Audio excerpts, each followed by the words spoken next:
చేయని నేరానికి శిక్షకు గురైన అల్లు అర్జున్ పద్మ వ్యూహం ఛేదించిన అభిమన్యుడిలా బయటికి.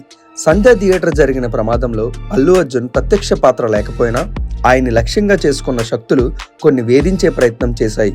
కానీ తను మాత్రం చట్టం న్యాయం మీద విశ్వాసంతో సాగారు. ప్రస్తుతం అవే ఆయనకు అండగా నిలబడ్డాయి. తన నేరం లేదని తేల్చాయి.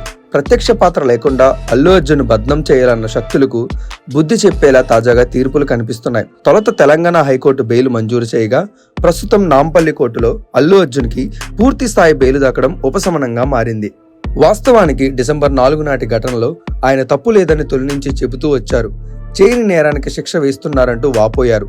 అయినా గాని ఆయన ఎదుగుదల, జాతీయ స్థాయిలో దక్కుతున్న గుర్తింపు, సహించలేని శక్తుల పన్నాగాలతో అల్లు అర్జున్ ఇక్కట్లు ఎదుర్కొన్నారు. తప్పు లేకపోయినా కోర్టులు, జైలుకు వెళ్లాల్సి వచ్చింది. ఎంతగా వేధించినా ఆయన మాత్రం నిబ్బరంగా నిల్చున్నారు. తన వాదన వినిపిస్తూ నిబద్ధత చాటారు. చివరకు అదే ఆయనకు శ్రీరామ రక్షగా మారింది.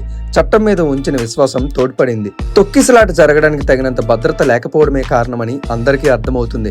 కానీ దానిని పక్కదారి పట్టించేలా యంత్రాంగం వైఫల్యాన్ని సినిమా చూసేందుకు వచ్చిన హీరో మీదకు నెట్టిన వైనం స్పష్టమవుతుంది. ఇప్పటికే ఎన్హెచ్ఆర్సీ నుంచి తెలంగాణ హైకోర్టు వరకు అలాంటి వ్యాఖ్యలు చేశాయి. సినిమా చూసేందుకు రావడం ప్రాథమిక హక్కు. సెలబ్రిటీ అయినంత మాత్రాన దానిని అడ్డుకోగలమా అంటూ కోర్టులు కూడా ప్రశ్నించడాన్ని బట్టి అల్లు అర్జున్ తప్పేమీ లేదని తేలుతుంది. పైగా తను గడిచిన 3 దశాబ్దాలుగా అనేక సినిమాలు ఆ థియేటర్లో చూసిన అనుభవం ఉంది. అయినప్పటికీ ఈసారి జరిగిన తమ వైఫల్యాన్ని పోలీసులు బన్నీ మీదకు బనాయించే ప్రయత్నం చేసినట్టు కోర్టులు వ్యాఖ్యానాలు చాటుతున్నాయి. అసెంబ్లీ సాక్షిగాను, అంతకు మించి మీడియా ముందు అల్లు అర్జున్ మీద, ఆయన వ్యక్తిత్వం మీద దాడికి యత్నించిన వారందరికీ తాజా తీర్పులు చెంపపెట్టుగా మారాయి. కేవలం అల్లు అర్జున్ టార్గెట్ చేసుకుని సాగించిన రాద్ధాంతంగా తేల్చాయి. స్టార్ హీరోగా ఎదిగిన తీరు సహించలేని ఐకాన్ స్టార్ ఎదుగుదల అడ్డుకునే కుట్రగా నిర్ధారించాయి. నేరుగా అల్లు అర్జున్తో పోటీ పడలేక కొందరు సాగించిన పన్నాగాలని పసిగట్టాయి. దేశమంతా కొనియాడుతున్న హీరో మీద గురిపెట్టిన వారికి బుద్ధి చెప్పాయి.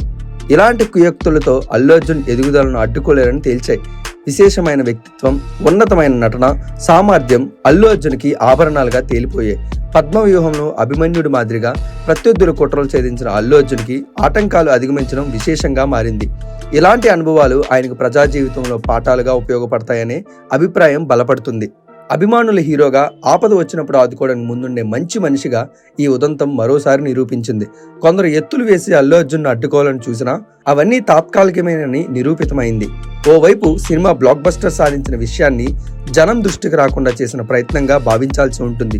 దేశమంతా బన్నీ ఘనతను గుర్తిస్తున్న వేళ జనం దృష్టిని మరల్చే ప్రయత్నంగా నిరూపితమైంది. కాబట్టి ఇకపై ఆటంకాలు, అడ్డంకులు సృష్టించి అల్లు అర్జున్ హవా అడ్డుకోలేరని ఎవరు ప్రయత్నించినా అది చెల్లుబాటు కాదని కోర్టు నిర్ణయాలు చాటుతున్నాయి. అల్లు అర్జున్కి తాత్కాలికంగా కొంత ఆటంకాలు సృష్టించగలరేమో గానీ ఆయనకు అడ్డుకట్ట వేయడం అంత సులువు కాదని రుజువైంది.